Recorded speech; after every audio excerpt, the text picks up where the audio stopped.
hispana. Esta mañana llegamos al 6º capítulo de Efesios, por última vez, porque vamos a terminar nuestro estudio de este libro maravilloso. Entiendo, como mencioné la semana pasada, que este es el mensaje 62 o 63 en nuestro estudio de Efesios, y pienso de nuevo, como cuando cierro un libro, aunque hemos pasado más de un año estudiando este libro, que realmente no hemos comenzado a llegar a las riquezas y las profundidades que están aquí, pero Dios realmente ha cambiado nuestras vidas conforme hemos estudiado. Dios ha hecho algunas cosas maravillosas. Conforme miro hacia atrás a los temas en el libro de Efesios, probablemente en este libro, en más de un año, hemos disfrutado del tiempo más emocionante de nuestra iglesia. Dios nos ha confrontado en tantas maneras, con tantos pensamientos nuevos. Ha hecho algunas cosas dramáticas en medio de nosotros y realmente no llega a un fin ahora, porque simplemente tomamos todo lo que hemos aprendido, todo lo que Dios ha plantado en nuestros corazones y comenzamos a aplicarlo aquí, conforme comenzamos a vivir nuestras vidas para su gloria. Entonces, no dejamos el libro de Efesios, simplemente tomamos lo que hemos aprendido y comenzamos a dejarlo moverse a través de nosotros para la gloria de Dios conforme vivimos en este mundo. Pero llegamos en esta mañana a la última sección del libro y vamos a tomar esta sección como una unidad esta mañana y quiero que escuche conforme leo los versículos 18 al 24.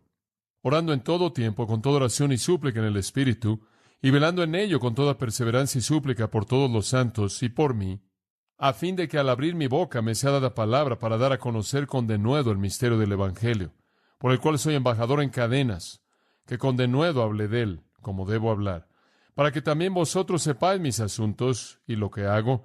Todo lo hará saber Tíquico, hermano amado y fiel ministro en el Señor, el cual envía a vosotros para esto mismo, para que sepáis lo tocante a nosotros y que consuele vuestros corazones. Pase a los hermanos y amor con fe, de Dios Padre y del Señor Jesucristo. La gracia sea con todos los que aman a nuestro Señor Jesucristo con amor inalterable. Amén. En 1671 nació en Alemania un hombre llamado Johann Burchard Freinstein. Él escribió las siguientes palabras de un himno antiguo, y cito: «Levántate, alma mía, a velar y orar. De tu sueño despierta. No estés inconsciente por el día malo tomado, porque el enemigo, bien lo conocemos, su cosecha él levanta mientras que el cristiano duerme. Vela en contra de las trampas del diablo, no sea que te encuentre dormido a ti, porque de hecho él se esfuerza por engañar y cegarte. Satanás ataca como víctima a aquellos que están durmiendo seguros y no velan. Pero mientras que estás alerta, también ora al Señor de manera incesante. Él te liberará. Él será tu fortaleza y hará que tu fe incremente. Oh Señor, bendice en aflicción y que nada me mueva de la voluntad a servirte a ti». Fin de la cita. Más de 100 años atrás, Charlotte Elliott escribió las palabras de otro himno: «Cristiano, no busques aún el reposo. Despójate de tus sueños de comodidad. Tú estás en medio de enemigos. Vela y ora. Principados y potestades, sin que los veas, están esperando tus horas en las que no estás alerta. Vela y ora. Vela como si de eso dependiera únicamente todo el día. Ora para que se te envíe ayuda desde arriba. Vela y ora». Estos dos himnos apuntan a la realidad de que la victoria sobre Satanás, la victoria sobre sus huestes, la victoria en la batalla en la que estamos involucrados, involucra un compromiso tremendo con la oración. Eso es lo que ambos escritores de los himnos están diciendo. Y eso es precisamente lo que el apóstol Pablo está diciendo en el capítulo 6, versículo 18. Ahora él ya explicó la batalla en el capítulo 6, versículos 10 al 13. Y él ya ha explicado de manera muy clara la armadura en los versículos 14 al 17. Y ahora él trae a la luz el tema de la oración, y el versículo 18 comienza orando en todo tiempo. La oración entonces se convierte en el tema de conclusión en la carta a los Efesios. No se menciona como parte de la armadura del cristiano porque es más que eso. La armadura terminó en el versículo 17, la oración va por encima de eso, y además de eso, la oración está en armonía con eso. Entonces el apóstol Pablo no está diciendo, además de estas cosas, añadan la oración, sino que más bien, entretejido en esto está la oración. Mientras que estamos poniéndonos el cinto de la veracidad y la coraza de justicia, y el calzado del evangelio de la paz, y el casco de la salvación, y la espada del Espíritu. A lo largo de todo esto, estamos involucrados con esos elementos, el escudo de la fe. Al mismo tiempo, estamos involucrados en la oración, orando en todo tiempo, a lo largo del proceso de armarnos a nosotros mismos, a lo largo de las demandas de la batalla, a lo largo del proceso de que esté en el punto máximo de intensidad la batalla o más tranquilo, estamos involucrados en la oración. La oración es el aire mismo que respiramos. Me acuerdo leer acerca del tipo de animal que vive en los lugares oscuros del mar. Allí en las profundidades del mar no es un pez, ni un ave realmente, pero vive ahí y puede quedarse ahí en la oscuridad por un periodo de tiempo, pero después tiene que ascender de regreso a la superficie y volver a inhalar y después regresar de nuevo. Y así también el creyente, mientras que a lo largo de su vida, en todas las vicisitudes y en todo momento de su vida, debe ascender, por así decirlo, al trono de Dios para respirar, inhalar del aire de la oración, y después y únicamente entonces Él puede existir en la oscuridad del mundo que lo rodea. Y eso es exactamente lo que Pablo está diciendo aquí. La oración es como nuestra respiración. Le he dicho antes que es como respirar. Usted no tiene que pensar para respirar porque el aire ejerce presión en sus pulmones y lo forza a respirar. Y entonces, como creyente, no orar es contener su respiración espiritualmente, y los resultados son siempre malos. Mientras que usted vive la vida cristiana, todo el tiempo que se pone la armadura, todo el tiempo que pelea, usted está respirando y respirando y respirando, por así decirlo, en oración. La oración permea todo eso. Pienso en leer El progreso del peregrino y cómo Dios le da a cristiano, en esa maravillosa alegoría, un arma llamada toda oración. Y la instrucción es que cuando todo lo demás falla, esto le va a causar que usted pueda derrotar a todos los enemigos que enfrenta en el valle de la sombra. Pero la oración realmente es más de lo que Bunyan ve ahí. Es más que un arma adicional. Es la atmósfera en la que nuestra vida se lleva a cabo. Toda nuestra pelea y todo el armarnos a nosotros mismos afecta todo en ese sentido. Ahora, el hecho de que concluye en el libro de Efesios es planeado por el Espíritu Santo de Dios, no es por accidente. Nuestro Señor instó a los hombres siempre a orar y no desmayar en Lucas 18:1. Y Él sabe que en la batalla, cuando la batalla se dificulta, usted puede desmayar, usted puede cansarse, usted puede darse por vencido, usted puede abandonar la pelea si usted no ora. Realmente tiene dos alternativas. Usted ora o desmaya. No hay un punto medio. Y entonces en la batalla de la que él acaba de hablar, la oración se vuelve vital, pero es más que tan solo ese contexto. La razón por la que la oración viene aquí, porque encaja con la conclusión del libro total. La carta entera de Efesios llega a un clímax, a su cúspide y a un pináculo en este punto. Es como si la oración fuera como un crescendo musical en el gran himno de alabanza que es el libro de Efesios. Ahora, permítame mostrarle por qué digo eso. Si usted regresa a Efesios, usted descubrirá, como lo hemos hecho en el tiempo que hemos estudiado, que este libro, probablemente más que cualquier otro libro en la Biblia entera, presenta los recursos de un creyente. En mi mente no veo otro libro que llegue a su nivel en estatura en términos de la delineación de los recursos que son nuestros al estar en Cristo. Es incomparable en ese sentido. Es un largo catálogo de todo lo que es nuestro como cristianos. Lo que Pedro dice en una frase simple, que tenemos todas las cosas que pertenecen a la vida y a la piedad. Lo que Colosenses 2 dice en esa frase simple, y vosotros estáis completos en Él, realmente es magnificado y llevado a su máxima plenitud en el libro de Efesios. Toda nuestra totalidad está aquí, todos nuestros recursos están aquí, y la clave de eso está en el capítulo 1, versículo 3. Hemos sido bendecidos con toda bendición espiritual en los lugares celestiales en Cristo Jesús, y después Él pasa a delinearlos durante 6 capítulos. Es un catálogo monumental de todo lo que es nuestro en Cristo, y nos eleva a grandes alturas. Comienza, por así decirlo, en los lugares celestiales.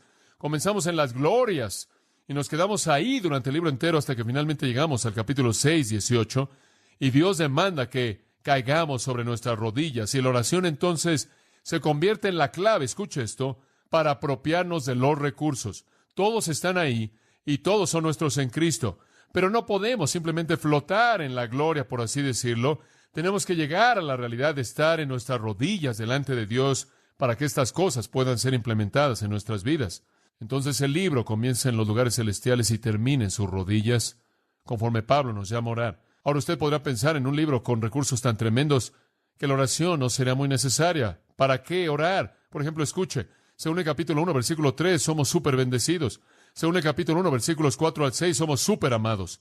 Según el capítulo 1, versículo 7, somos perdonados y redimidos. Capítulo 1, versículo 8 dice que se nos ha dado sabiduría. Capítulo 1, versículo 11 dice que somos hechos ricos. Capítulo 1, versículo 13 dice que estamos seguros, estamos sellados con el Espíritu. Capítulo 2, versículos 4 al 6, estamos vivos con vida nueva. Capítulo 2, versículo 7, somos objetos de gracia eterna. Capítulo 2, versículo 10, somos la obra maestra de Dios. De nuevo, el capítulo 2, versículo 10, somos llamados a una vida de buenas obras que Dios hará a través de nosotros. Capítulo 2, versículos 13 al 18, somos uno con Dios y con el resto de los cristianos. Capítulo 2, versículo 19, somos miembros de la familia íntima de Dios. Capítulo 2, versículo 22, somos la habitación misma del Espíritu Santo. Capítulo 3, versículo 20, somos poderosos más allá de nuestra propia imaginación. Capítulo 3, versículo 21, podemos glorificar a Dios. ¡Qué definición tan increíble de un ser humano! Sorprendente lo que Dios ha hecho por nosotros, más allá de lo que jamás podemos imaginar. Cuando usted pasa de ahí al cuarto capítulo, continúa. En el capítulo 4, versículo 13, nos dice que poseemos al Espíritu vivo de Dios en nosotros. En el capítulo 4, versículos 4 al 6, somos miembros del cuerpo de Cristo. En el capítulo 4, versículos 11 al 13, hemos recibido dones y hombres dotados para perfeccionarnos, para hacer la obra del ministerio. En el capítulo 4, versículos 20 al 24, tenemos a Jesucristo para enseñarnos a vivir una vida nueva. En el capítulo 5, versículos 1 y 2, hemos recibido el amor de Dios para que podamos andar en amor. En el capítulo 5, versículo 8, hemos recibido la luz misma de Dios para que vivamos en la luz. En el capítulo 5, versículos 15 al 17, hemos recibido la sabiduría y la verdad de Dios para que podamos vivir de manera sabia en el mundo. En el capítulo 5, versículo 18, hemos recibido el poder de la plenitud del Espíritu de Dios. En el capítulo 5, versículos 21 hasta el capítulo 6, versículo 9, hemos recibido los recursos para hacer que toda relación humana sea todo lo que Dios siempre quiso que fuera. Finalmente, en el capítulo 6, versículos 10 al 17, hemos recibido una armadura invulnerable, invencible, fantástica y poderosa, en contra de la cual Satanás es indefenso, está indefenso si lo usamos, llevándolo a un clímax en la espada del Espíritu, que es el arma magnífica de la palabra de Dios, que está en la mano de todo creyente. Ahora, ese es un retrato tremendo. Eso es todo lo que es ser un cristiano. Ahora, para cuando usted tiene todo eso en su cabeza y usted reconoce su posición exaltada en Cristo y ve los recursos para vivir la vida cristiana de manera eficaz y usted sabe que no carece de nada, usted entonces se enfrenta a un problema de manera inmediata. Y el problema es lo que usted podría llamar un tipo de doctrina de legalismo. Un problema que puede ser definido en 1 Corintios 10:12. Así que el que piense estar firme, mire que no, que caiga. Usted, de hecho, se convierte en lo que yo podría llamar un ateo espiritual. En otras palabras, tiene una creencia plena en Dios, nada más que no lo necesita Él. Y supongo que este sería uno de los peligros más serios en una iglesia como la nuestra. Estamos tan bien preparados, tenemos tanto conocimiento, tenemos tanta información. Tenemos tantos recursos, entendemos nuestra posición, conocemos nuestros dones, hemos visto la bendición de Dios, hemos tenido tanto éxito y tan poco fracaso, y entonces es fácil para nosotros simplemente avanzar y realmente no reconocer a Dios en absoluto. Podemos caer en un pecado terrible de pensar que tenemos toda capacidad en nosotros mismos y perder el sentido de dependencia de Dios. Creo que debemos orar como un hermano oró, que Dios nos dé suficiente éxito para conocer que Él está ahí y suficiente fracaso para saber que lo necesitamos de manera desesperada. Tenemos tantas cosas a nuestro favor en nuestra sociedad, en nuestra iglesia, en nuestras vidas. Hemos visto una bendición tan tremenda por parte de Dios que es fácil enorgullecernos y reducir todo a cómo hacerlo y a los trucos y programas y estrategias y los métodos. Lo tenemos todo, lo hemos hecho todo y eso es maravilloso. Y todo va muy bien. ¿Sabe una cosa? Quizás nuestro matrimonio va bien, nuestros hijos están bien, todo está bien en nuestra iglesia, todo es maravilloso, y nos volvemos ateos espirituales. Simplemente no dependemos de Dios, y ese tipo de oración profunda que anhela clamar a Dios desde nuestros corazones simplemente no está ahí. Tenemos algunos queridos amigos, Pedro y Lilian Marebus, con quienes hemos estado muchas veces cuando están en Estados Unidos, con quienes hemos compartido de mucha comunión rica mientras que estuvimos ministrando en Nicaragua. En la última semana, con las peleas terribles y matanza que están sucediendo en Nicaragua, estas queridas personas han tenido que huir del país, han podido tomar lo que pudieron y salieron. Tienen una pequeña planta ahí y hacían cosméticos, tenía su propio negocio, y el gobierno demandó, claro, que la usara para producir algún tipo de municiones, y los rebeldes dijeron que si lo hacía, los matarían a todos. Y entonces estaba atrapado y tuvieron que huir por sus vidas, y de manera muy seria, dudo que tuvieron muchos problemas de pensar por qué orar. Perdieron todo, todo, su hogar, todo. Tienen que comenzar desde abajo. Sus hijos están siendo educados en Estados Unidos y entiendo que van a tener que traerlos a todos a casa porque no tienen dinero ya para apoyarlos. Pero vamos también algunas veces que perdemos la perspectiva, y creo que algunas veces si la perdemos, Dios puede traer cosas a nuestras vidas para ayudarnos a recuperarla. Y eso es lo que Pablo está diciendo. Lo tienen todo, pero aún así todo depende de Él. Es como un entrenador de fútbol americano, un jugador de fútbol americano profesional ha dominado sus técnicas para cuando llega a las filas del fútbol americano profesional. Él sabe lo que está haciendo, él sabe exactamente lo que está haciendo, él entiende cómo jugar su posición, él entiende el fútbol americano, él está entrenado, él tiene las habilidades, el equipo, el talento, todo. Sin embargo, ese hombre grande, quien ha dominado la profesión en la que está, quien conoce todo a detalle, tiene que escuchar a un pequeño hombre que está al lado de él, con una tabla diciéndole cada movimiento que tiene que hacer. He oído a algunos de los hombres de los Dallas Cowboys que este es el discurso típico que Tom Landry les da después de un juego cuando Dallas pierde. Él entra a los vestidores y les dice: caballeros, les dije cómo ganar el juego. Ustedes no hicieron lo que les dije y por eso perdieron. Y él se da la vuelta y se va. Ahora usted puede tener todo el talento y todos los recursos y todo el entrenamiento y toda la capacidad innata, pero si usted no hace lo que Dios le manda hacer a usted, usted pierde. Eso es esencialmente lo que Pablo está diciendo. No crean que debido a que tienen todos estos recursos y debido a que tienen toda esta historia de éxito y han llegado a ser este ser en Cristo, que pueden volverse un ateo espiritual y vivir como si no necesitaran a Dios. No puede ser hecho. La armadura no es mecánica y la armadura no es mágica. Necesita a Dios. Dios infunde en la armadura y Dios infunde en nuestros recursos su poder y su energía. Entonces ahí existe el peligro latente que los cristianos que tienen un conocimiento de doctrina y algún tipo de historia de éxito y un entendimiento bastante eficaz de los principios espirituales prácticos pueden volverse satisfechos y no necesitan una oración constante, apasionada, que rasga su corazón, y eso es una tragedia. Y esa es la razón por la que esta epístola comienza en los lugares celestiales y termina en sus rodillas, porque todo eso depende de la oración. Quizás usted ve su vida y dice: ¿sabes una cosa? Conozco tanto. Y algunos de ustedes que han salido del seminario ven su vida y dicen: conozco tanto, pero no veo mucho pasando en mi vida. Bueno, usted piensa en la armadura, usted piensa en los recursos, no son ni mágicos ni mecánicos, no lo son, dependen de la oración. El alma del hombre se mueve en la presencia de Dios. Ahora eso es lo que Pablo quiere que veamos, así que veámoslo. Vamos a cubrir todos estos versículos, créalo o no. Alguien se me acercó después de que acabé en el primer servicio y su boca estaba abierta. Dijeron: no pensé que ibas a cubrir tantos versículos. Estoy sorprendido, pero lo vamos a cubrir. Vamos a saltarnos los últimos 4. En primer lugar, quiero que vea la instrucción general del versículo 18. La instrucción general, versículo 18, notará que hay 4 siempres: orando en todo tiempo y súplica en el Espíritu, y velando en ello con toda oración y súplica por todos los santos. Ahora aquí tiene usted los 4 todos de la oración. 4 veces todo es enfatizado. Esto es tan maravilloso. Cada parte se viste de oración. La oración permea todo lo que somos y todo lo que hacemos. Es el elemento que abarca toda nuestra vida. Esa es la razón por la que digo que es el aire que respiramos. No hay momento en nuestra vida en el que no debemos estar orando. Veamos en primer lugar la frecuencia de la oración. Tomaremos todos estos, todos, uno a la vez.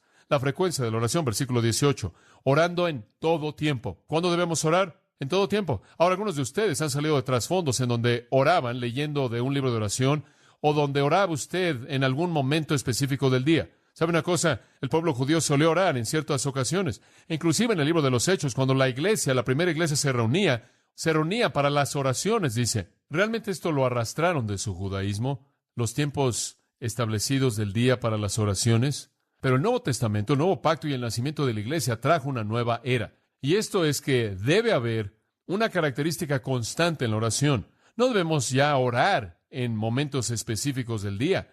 Debemos estar orando en todo tiempo, en toda ocasión, en todo momento. Jesús nos dio indicación de que esto estaba por venir cuando dijo en Lucas 21:36, velad por tanto y orad siempre, en todo tiempo.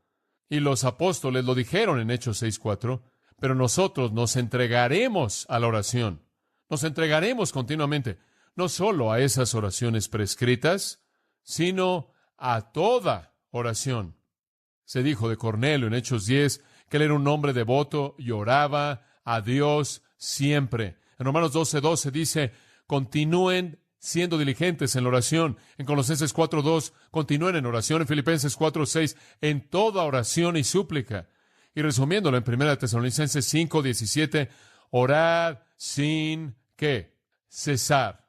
2 Timoteo 1:3, el apóstol Pablo indicó que él hacía eso. A Timoteo le escribió, sin cesar me acuerdo de ti en mis oraciones noche y día. Tenemos que orar siempre. En Hechos 2 encontramos a la iglesia orando constantemente. Y aunque su oración fue algo débil en la fe, Dios la respondió de tal manera que hay un patrón de orar en todo tiempo. Solía preguntarme lo que esto significaba, porque mi vida estaba llena de tantas cosas. Aparentemente no había manera en la que pudiera orar en todo tiempo. Y obviamente usted no puede andar corriendo por todos lados con su pequeña libreta de oración leyendo oraciones todo el día, ¿verdad? Usted ve a Israel y usted ve a esas personas judías allá enfrente del muro de los lamentes, hora tras hora, repitiendo sus oraciones. Quizás usted viene de un trasfondo de la Iglesia Católica en donde usted pasa por una serie de cuentas una y otra y otra y otra vez, momento tras momento. Ninguna de esas cosas es lo que significa orando en todo tiempo. No es solo andar por todos lados repitiendo ciertas fórmulas, repetición vana. Es simplemente vivir su vida en la conciencia de Dios. Es que su vida entera se levanta ante Dios en comunión y comunicación. Veo mi propia vida y solía preguntarme cómo puedo orar en todo tiempo. Y descubro las pocas veces en mi vida cuando no estoy consciente de Dios, todo lo que veo y todo lo que experimento en mi vida simplemente se convierte en una oración. Esto es algo que comparto con mi mejor amigo, es algo que instantáneamente se comunica con Dios. Si me veo tentado, inmediatamente esa tentación se convierte en una oración. Señor, tú sabes lo que estoy enfrentando, ayúdame en esto. Si veo algo bueno, mi primer pensamiento es Dios, tú eres la fuente de toda buena dádiva y todo don perfecto, gracias por eso. Si veo algo malo, digo, oh Dios, que la maldad no reine, oh Dios, corrígelo. Si veo a alguien sin Jesucristo y tengo la oportunidad de conocerlos, mi primera respuesta es, oh Dios, siempre es tan triste que no te conocen, tráelos a ti mismo. Si veo problemas, digo, Dios, tú eres el libertador. En otras palabras, la vida se convierte en una oración ascendente. Todos sus pensamientos, todas sus obras y todas sus circunstancias se convierten en una causa o punto de comunicación con Dios. Así es como debemos vivir, ¿se da cuenta? Eso es lo que significa poner la mira en las cosas de arriba. Eso es lo que significa pensar en Cristo. Que su presencia consciente esté en la mente de usted, de tal manera que todo se convierte en una oración, toda su vida y todos sus pensamientos. Y creo que realmente ese es el punto entero de la vida cristiana. ¿Se da cuenta? Como puede ver, la razón por la que Dios lo salvó a usted fue para tener comunión. ¿Sabía eso? Él lo salvó para tener comunión. Eso es lo que 1 Juan dice. Lo que hemos visto y oído, os lo declaramos. ¿Por qué declara el Evangelio?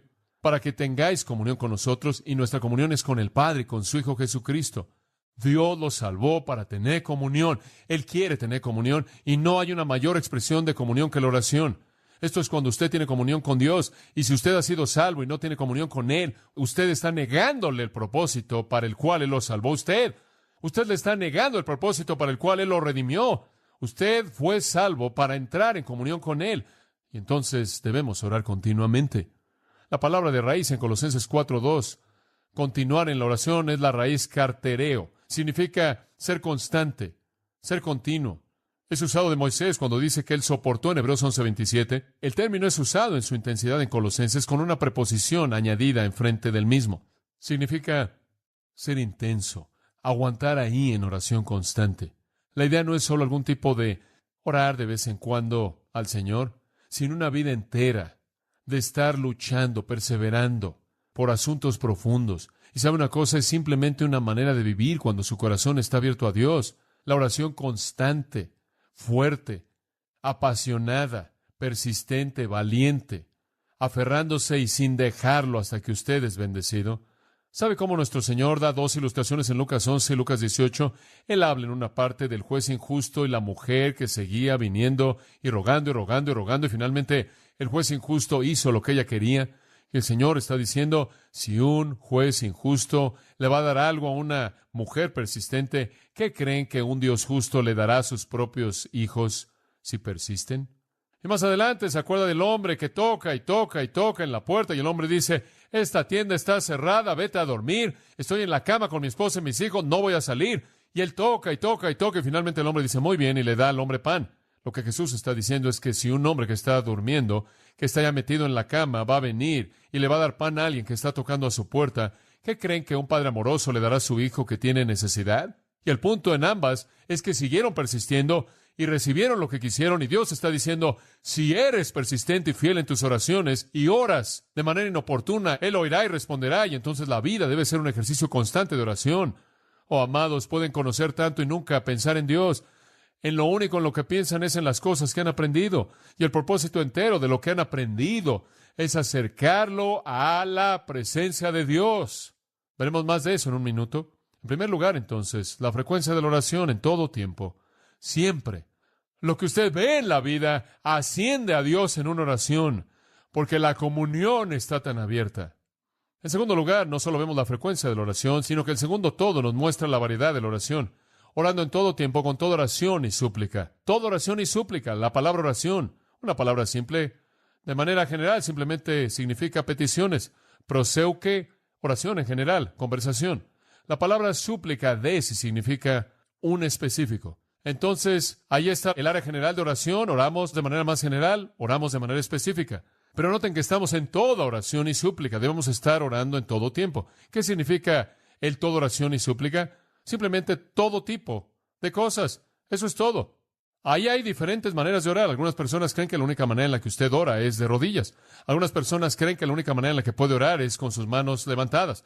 Otros piensan que deben tener sus manos dobladas así o de esta manera. Algunas personas creen que tiene que orar a partir de un libro de oración, usar un libro de oración, o se le tienen que decir qué oraciones repetir. Escuche, él dice, oren en todo tiempo con todo tipo de oraciones. Y por cierto, si usted va a estar orando todo el tiempo, usted tiene que tener todo tipo de oración, porque usted nunca va a estar en la misma posición. Usted puede orar de manera pública o en privado. Usted puede orar de manera verbal o en silencio. Usted puede orar con un volumen bajo, un volumen alto, de manera deliberada, planeada o espontánea. Puede haber peticiones o gratitud, confesiones, humillaciones, alabanza. Puede estar de rodillas, de pie, levantando las manos, postrado. Él simplemente está diciendo, oren todo el tiempo de toda manera. Y esa es una buena indicación de que él significa simplemente oren a lo largo de la vida entera. Algunas veces, normalmente toda noche me arrodillo y oro con nuestros hijos y nos arrodillamos. Melinda se acuesta, el resto de nosotros nos arrodillamos y oramos. Después me voy a la cama algunas veces y estoy acostado y con mi cabeza simplemente viendo el techo y oro. Y despierto en la mañana sin haber dicho amén. Oro cuando estoy caminando. Me acuerdo cuando estaba en la universidad y estaba aprendiendo cómo predicar. Solían llevarnos en un auto. 5 de nosotros nos amontonábamos en un auto y entrábamos y nos llevaban a diferentes lugares y ciudades y estaciones de autobuses para que predicáramos. Y me llevaron ahí a la estación de Greyhound y decían, ahí está tu estación, tu predica. Regresamos en 2 horas. Yo predicaba un sermón y después tomaba un descanso de 15 minutos, iba a testificar y salía a predicar otro sermón. Y eso es algo aterrador para un joven, pero les digo, todavía me aterra. No lo haría ahora, pero de cualquier manera me llevaban ahí, llorábamos, íbamos orando. Conforme nos llevaban en el auto, recuerdo la primera vez que hicimos esto, pensé que era algo extraño. El hombre que iba manejando oraba y él no cerraba sus ojos. Entre más pensaba en esto, más me gustaba, obviamente. Un testimonio vivo del hecho de que es una buena manera de orar si usted está manejando.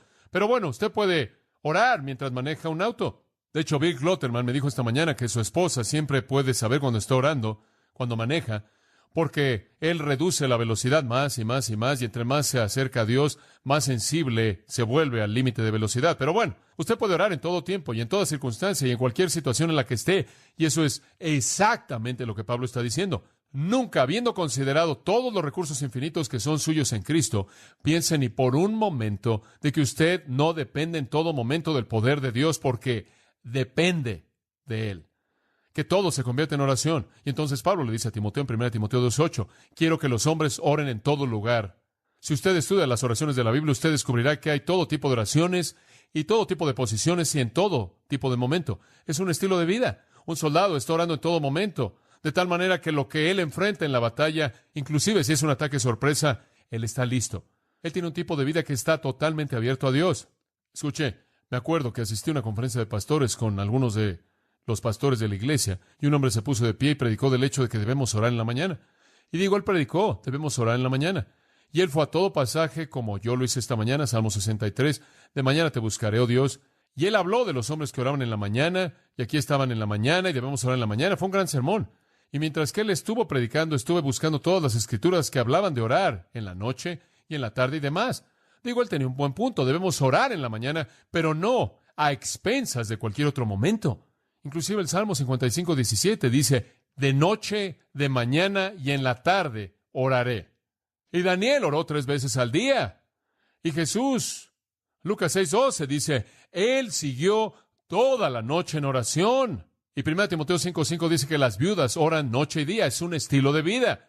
La oración, en un sentido, amados, es más importante que el conocimiento y es una buena palabra para nosotros aquí. En un sentido, es un elemento más importante que el conocimiento. Martin Lloyd-Jones dice, nuestra posición definitiva como cristianos es probada por la naturaleza de nuestra vida de oración. Usted puede tener mucho conocimiento, inclusive usted puede ser un alumno de seminario o un egresado de seminario, o un ministro, pastor o misionero, un maestro de Biblia, pero su vida de oración va a ser una medida, un monitor de cuán realmente profundo es su conocimiento de Dios y su relación con Él.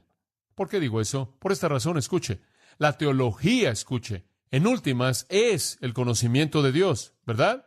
La teología es el conocimiento de Dios. Entonces, entre más teología conozco, más conozco acerca de Dios. Y entre más conozco acerca de Dios, más debo verme motivado, como dijo el salmista, para seguirlo de cerca.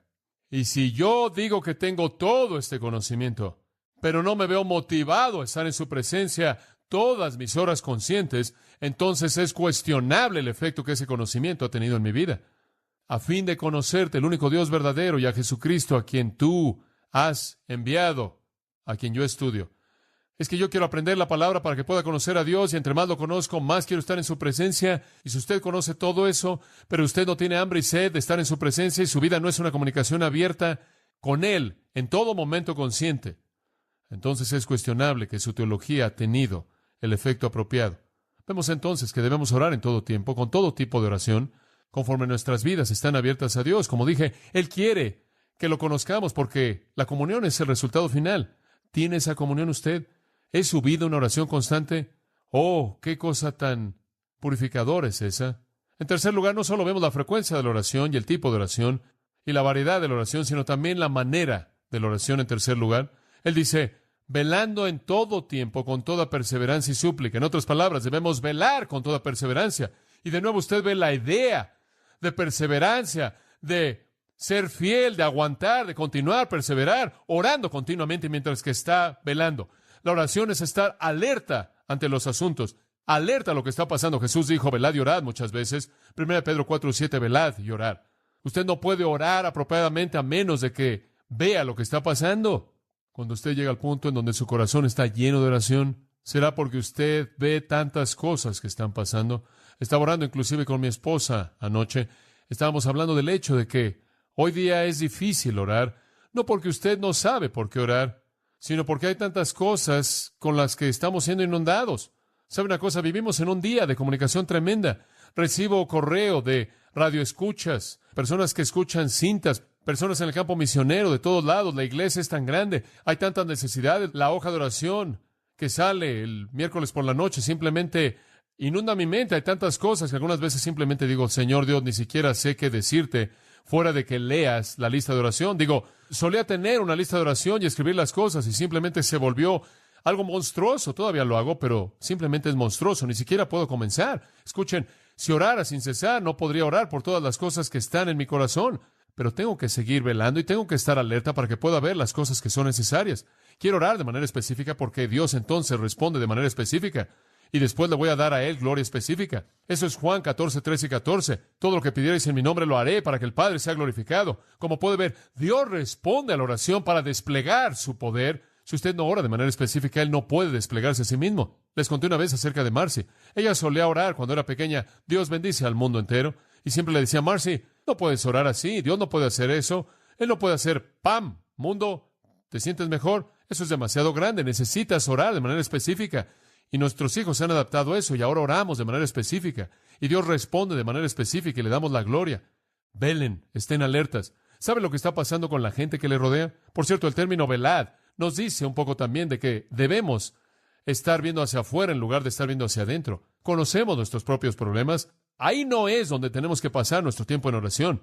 Necesitamos pasar nuestro tiempo en oración con otras personas. viendo, alerta, viendo sus necesidades. Y le voy a decir qué es lo que esto mata. El egoísmo. Francamente, le voy a dar una ilustración simple. La mayoría de nosotros realmente nunca tomamos en serio la oración hasta que algo sucede en nuestras propias vidas que es problemático. Estamos 10 veces más preocupados por nuestros propios problemas que por los problemas de cualquier otra persona. Y eso muestra cómo vivimos centrados en nosotros mismos. ¿Puede perderse a sí mismo en las necesidades de otros como el querido apóstol Pablo? ¿Podría decir, he orado por ti noche y día con lágrimas? ¿Alguna vez ha orado por alguien noche y día con lágrimas? Quizás haya llorado un poco por sus propios problemas, pero dudo que muchos de nosotros hemos hecho eso por los problemas de alguien más. Eso muestra el orgullo del corazón humano, inclusive de un creyente regenerado. Debemos estar proscarteresis, esto es, perseverando de manera continua, velando y orando, estando alertas a las necesidades de otros. Y por cierto, puedo añadir aquí, vaya más allá de lo físico. ¿Sabe una cosa? Oramos por el reumatismo de la tía Marta, los problemas de corazón de alguien, y por la pierna rota de alguien, y por la cirugía de alguien, y no me molesta todo eso, pero francamente, en mi lista de oración esas cosas están en la parte de abajo. Lo que me preocupa es la batalla espiritual, es la guerra. ¿Y están los creyentes ganando la batalla? Lo físico en un sentido, aunque es material, es inmaterial. Lo que hace que mi corazón esté preocupado es alguien que no está viendo victoria en su vida, alguien que no está viendo a Dios llevar a cabo su obra poderosa, alguien que no sabe que tiene que ver la liberación del poder del Espíritu de Dios. Eso preocupa mi corazón. Estoy orando por la extensión del reino de Dios y las vidas de su pueblo. Estoy orando porque almas sean ganadas a Jesucristo. Es muy difícil para mí el colocar en la parte de arriba de mi lista lo físico, aunque reconozco que es una necesidad y que tiene un efecto tremendo en nuestras vidas espirituales. Eso es secundario. Lo que Pablo está diciendo es esto. Miren, aquí está la guerra. Y es debido a la guerra que debemos orar. No es fácil que usted pelee la batalla, entonces oro por ustedes. Oro de vez en cuando por las cosas físicas de la gente, pero más que eso oro, porque Dios le dé victoria a usted. Oro porque usted gane la batalla en contra del enemigo. Realmente no me importa lo que le pase a mi cuerpo físico o al suyo, siempre y cuando podamos ganar la victoria para la gloria de Dios. Amén. Esa es la batalla, ese es el punto. Entonces nos concentramos en lo que es más necesario. Entonces Pablo aquí, cuando hace una petición de oración, él no dice, oren por mí, estoy en la cárcel, oren por mí, tengo esta cadena que me está lastimando, oren por mi pierna derecha.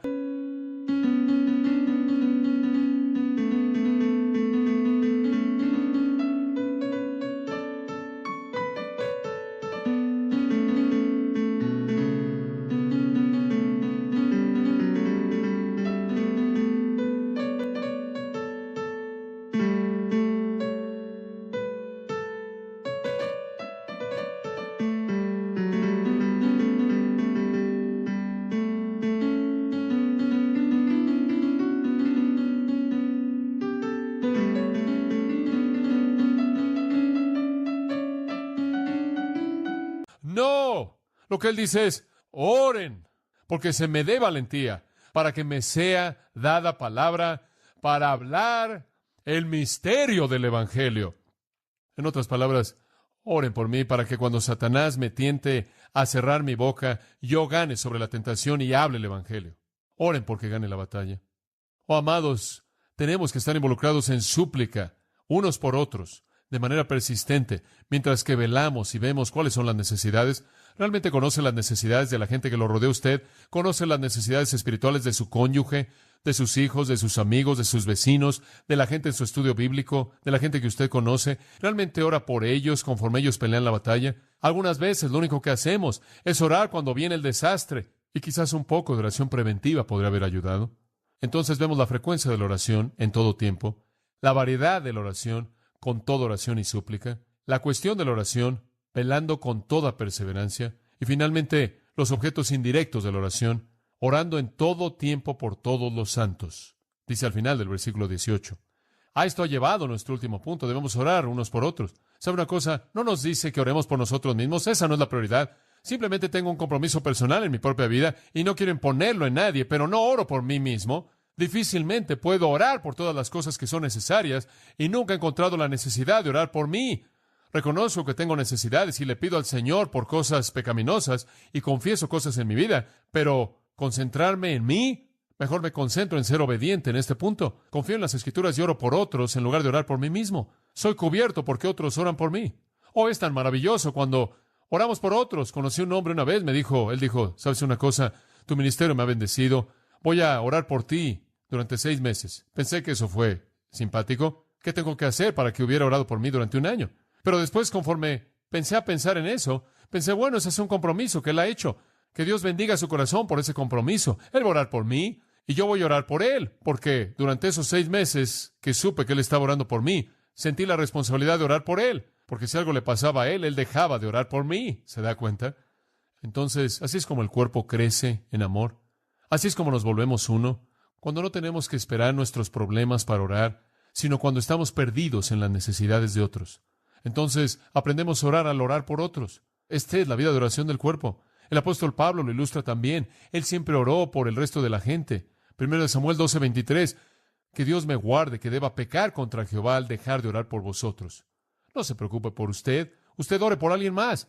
Alguien más ora por usted y todo el mundo es cubierto, ¿verdad? Cuando una parte del cuerpo físico está enferma, el resto del cuerpo la compensa de manera directa e indirecta. Y así es en la oración. Oren unos por otros. Un dedo enfermo no puede ayudarse a sí mismo. El resto del cuerpo tiene que bombear vida nueva a ese dedo herido. Esa parte de su anatomía que está lastimada o lo que tiene que ser apoyado por el resto, no puede apoyarse a sí misma en su debilidad. Y así es que debemos orar unos por otros para estar preocupados por eso. ¿Sabe una cosa? Antes de que estallara la guerra civil española en Barcelona y Madrid y otras partes de España, habían clínicas psicológicas que habían surgido por toda España y tenían muchas personas neuróticas, según los historiadores.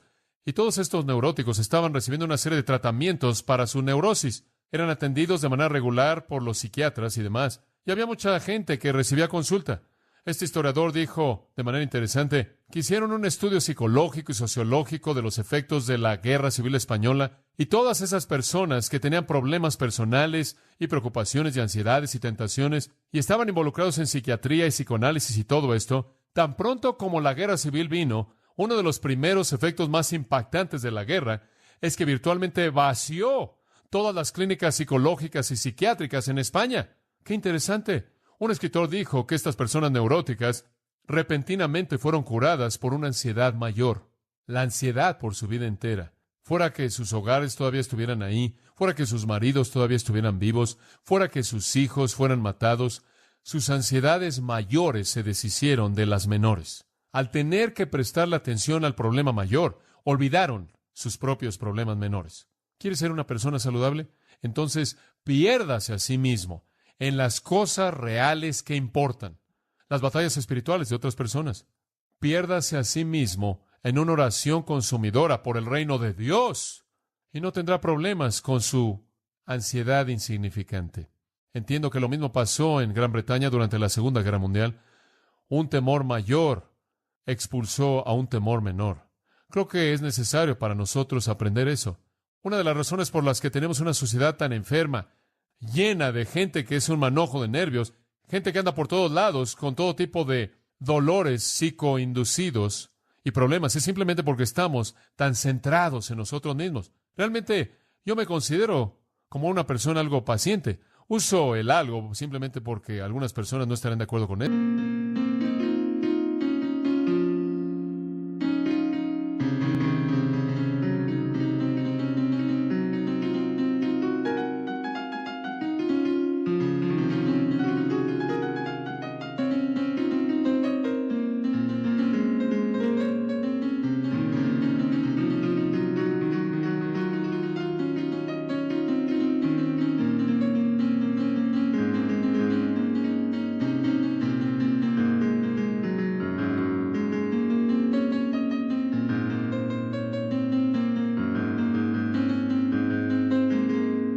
Pero ¿sabe una cosa?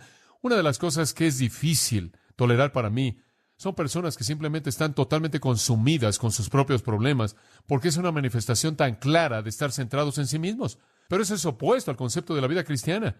Debemos estar tan perdidos en las necesidades de otros que el yo se desvanece, que sus pequeñas ansiedades den lugar a ansiedades mayores, las batallas espirituales de otros. Bueno, hay un pensamiento final en este versículo 18 y es este. Cuando usted lo ha dicho todo, la frecuencia de la oración, en todo tiempo, la variedad de la oración en toda oración, la manera de la oración, velando para que conozca las necesidades con toda perseverancia, los objetos indirectos de la oración, todos los santos, pero el pensamiento que permea todo está a la mitad del versículo. Debemos orar en el Espíritu, en el Espíritu. Ahora, por favor, amados, esto no tiene nada que ver con hablar en lenguas. Cada vez que oigo eso, simplemente es como que alguien rasguña el pizarrón con sus uñas. Usted no puede meter las lenguas en este versículo. En Judas 20 dice, orando en el Espíritu Santo. No está hablando de algún éxtasis, no está hablando de algún idioma estático. Orando en el Espíritu es lo mismo que orar en el nombre de Cristo. Es orar en coherencia con quién es Él y cuál es su voluntad. Aprenda a orar en armonía con el Espíritu. Haga que sus oraciones sean un dueto con el que vive para interceder perpetuamente por usted. Usted sabe que Romanos 8:26 dice que no sabemos por qué orar como debiéramos, pero el Espíritu hace intercesión por nosotros con gemidos indecibles. Y Dios conoce la mente del Espíritu y Él oye y responde. Escuche, mientras que usted vive la vida cristiana, el Espíritu de Dios dentro de usted ora a favor de usted. Y Él siempre ora la oración correcta y Él siempre recibe la respuesta correcta. Por eso el versículo 28 dice que a los que aman a Dios, todas las cosas les ayudan ¿a qué? A bien. Ese no es un accidente, eso es porque el Espíritu está orando. Y orar en el Espíritu es simplemente alinear su propia oración de manera coherente con la mente y la voluntad del Espíritu. Dice usted, ¿cómo haces eso? Simplemente al andar en la plenitud del Espíritu, conforme su vida está llena del Espíritu, conforme usted anda en el Espíritu, en obediencia al Espíritu, conforme usted está caminando de cerca detrás del Señor, conforme usted está teniendo comunión constante en su presencia, el Espíritu de Dios va a gobernar sus pensamientos de tal manera que sus oraciones estarán en armonía con el Espíritu de Dios. Eso es orar en el Espíritu. Qué cosa tan tremenda es saber que yo puedo unirme en mis oraciones con el Espíritu de Dios, que puedo clamar de las profundidades de mi corazón debido a la presencia del Espíritu del Padre que mora en mí, que dice, Abba, Padre, y sé que Dios oye y responde, de tal manera que el requisito que permea todo en nuestras oraciones es que debemos orar en el Espíritu. De hecho, Zacarías 12:10 llama al Espíritu Santo el Espíritu de súplica. El Espíritu de súplica. No es diferente que orar en el nombre de Jesús. De hecho, el Espíritu Santo es llamado el Espíritu de su Hijo, el Espíritu de su Hijo. Y entonces, amados, debemos orar. Nuestras vidas deben estar abiertas, tener comunión. ¿Y sabe una cosa? Esto nos cura. ¡Oh, qué cosa tan saludable es esta! Entonces, la frecuencia, la variedad, la manera, los objetos indirectos, todos operan para la gloria de Dios y para nuestro gozo conforme oramos. Y después Pablo cierra con una ilustración específica. Simplemente se la voy a leer. Es simple. ¿Quiere algo específico por qué orar? Versículo 19. Orad por mí. ¿Por qué debo orar, Pablo? Para que me sea dada palabra, para que pueda hablar con denuedo, para dar a conocer el misterio del Evangelio, por el cual soy un embajador en cadenas, para que en esto pueda hablar de manera valiente como debo hablar. Él dice, yo soy la ilustración, oren por mí, no por mis necesidades físicas, sino por mi batalla, mi guerra. Oren porque Dios me permita ser valiente, ser directo y que me dé una palabra. Ahora este es el patrón, amados. La guerra estaba ahí. Pablo estaba enfrentando al enemigo cara a cara. Conforme él fue un prisionero en Roma, embajadores tenían una inmunidad diplomática, pero no este embajador. Él estaba encadenado en donde estaba. Él estaba encadenado y allí estaba. Él dice, oh, la batalla es dura. ¿Saben una cosa? A veces quiero renunciar. A veces pienso que estoy perdiendo mi valentía. Oren por mí porque Dios me dé palabra. Yo voy a seguir sus pasos. Quiero decirle, oren por el predicador. La gente dice, ¿por qué necesitamos orar por ustedes? ¿Orar por Pablo? ¿Quién necesita orar por Pablo? Digo, él tiene todo. Tenemos que orar por la gente en la periferia. Simplemente recuerde que si el hombre en la cabeza cae, muchas personas van con él. Y Pablo estaba consciente del hecho de que el resto eran tan fuertes como su líder lo era y su patrón. Oren por mí, dice él, para que pueda ser valiente en lo que digo y que en mi valentía también pueda reunir a otros en torno a mí para que ellos también tengan valentía. Y sabe usted que cuando él escribió la carta a Filipenses después de esto, él escribió y dijo, oh, dijo él, lo que me ha pasado en la cárcel le ha dado mayor valentía a otros. ¿Se da cuenta? Entonces, conforme oraron por él, él se volvió un ejemplo más fuerte y ayudó a otros. Oren por mí, él dice. Y el punto que quiero que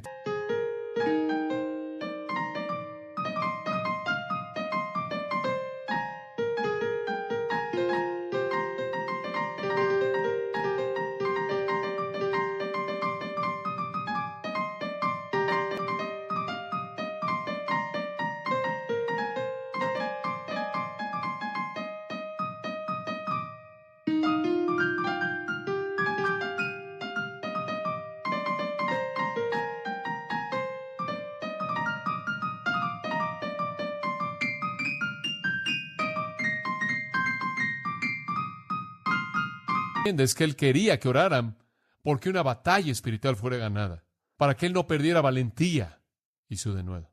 Dice usted, bueno, me gustaría orar por otras personas, pero no tengo ninguna información. Y esa es la razón por la que Pablo añadió el versículo 21 y 22. Él dice, para que también vosotros sepáis mis asuntos y lo que hago, todos lo hará saber Tíquico, hermano amado y fiel ministro en el Señor, el cual envía a vosotros para esto mismo, para que sepáis lo tocante a nosotros. Yo no espero que oren por mí si no tienen ninguna información, entonces voy a enviar a mi buen amigo Tíquico, por cierto, un querido amigo de Pablo, mencionado 5 veces en el Nuevo Testamento, quien es el que entrega la carta de los Efesios y también trae palabras acerca de Pablo. Estaban preocupados, no sabían qué estaba pasando en su vida, no sabían cómo iban las cosas en la prisión, querían oír. Él dice, lo estoy enviando para que les dé esta información, para que puedan orar realmente de manera inteligente. Versículo 22, al cual envía a vosotros para esto mismo, para que sepáis lo tocante a nosotros y que consuele vuestros corazones. Él les va a decir que estoy bien, y Él puede decirles dónde está la batalla y puedan orar. Escuchen, amados, si vamos a orar, oremos por cosas espirituales y abramos nuestras vidas unos a otros para que tengamos algo por qué orar, ¿verdad? Tenemos que comunicarnos, tenemos que compartir la lucha, compartir la batalla, compartir las victorias, para que podamos llevar los unos las cargas de los otros. ¡Qué lección de la oración! Debemos estar conscientes de Dios, ser abnegados, estar velando, llenos del Espíritu, siendo persistentes, personas valientes, buscando únicamente la gloria de Dios en nuestras oraciones. Y yo creo que conforme vivimos ese tipo de vida y oramos ese tipo de oraciones, que seremos más y más conformados a la imagen de Jesucristo. Y conforme oramos unos por otros, el cuerpo será edificado y Él será glorificado. Y ese es el clímax de la carta. Pablo cierra con una bendición a la cual no añado nada. Paz a los hermanos. Y amor con fe de Dios Padre y del Señor Jesucristo. La gracia sea con todos los que aman a nuestro Señor Jesucristo con amor inalterable. Amén.